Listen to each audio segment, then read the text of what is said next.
The United States of America has been involved in many wars throughout its 240-odd year existence. From its Revolutionary War, winning independence, the existential crisis that was the Civil War, to the Great Liberation of Europe in World War II. While some wars have disappeared into the memories of most, others are burnt into memories for other reasons.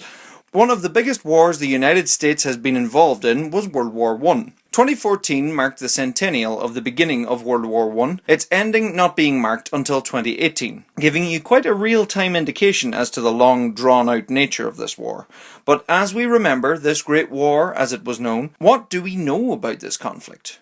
Compared to many other big wars in US history, it seems to be greatly forgotten about and vague in knowledge. Why is this? Well, by comparison, it doesn't have as memorable a narrative from a storytelling perspective. The Revolutionary War had clear goals, clear figures, and a clear beginning, middle, and end. So too does the Civil War and World War II. The people involved are so memorable, and the events usually have clear reasons, clear cause and effects, clear movement of armies, and a clear ending. Basically, they're a lot easier to follow. The Nazis of World War II, for example, are also very obvious bad guys, for want of a better word.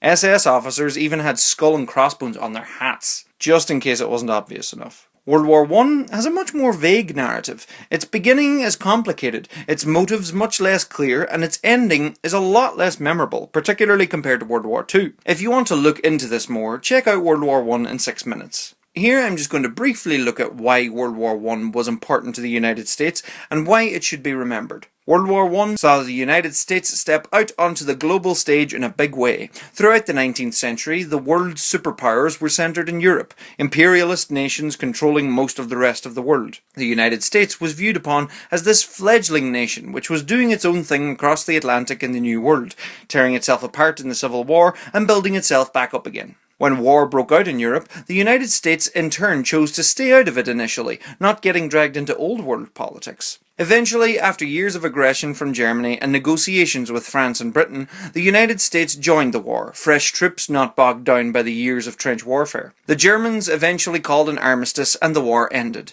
The United States helped in negotiating amongst the nations, resulting in the Treaty of Versailles and the setting up of the League of Nations, thanks to President Woodrow Wilson. The United States was now a world player, and it would set the stage for the place the USA would take in the rest of the 20th century's history, as a new and strong leader amongst nations. The money it made by loaning to all the recovering nations and its geographical advantage allowed the United States to become all the more wealthy and a very prosperous nation throughout the 1920s. But we all know how that ended. The First World War is important to remember because it marked the end of what is known as the long 19th century's politics. Many of the old empires crumbled over time, nations declaring their independence, and in the vacuum of the imperialists came the fight between capitalism and communism, and the victory supreme of corporations, but that's a story for another time. Remember history. It has shaped us. Let us shape our future. Thanks for watching, folks. This video was made for the United States World War I Centennial Commission, and I'd like to thank them for asking me to create a video to help them commemorate World War I.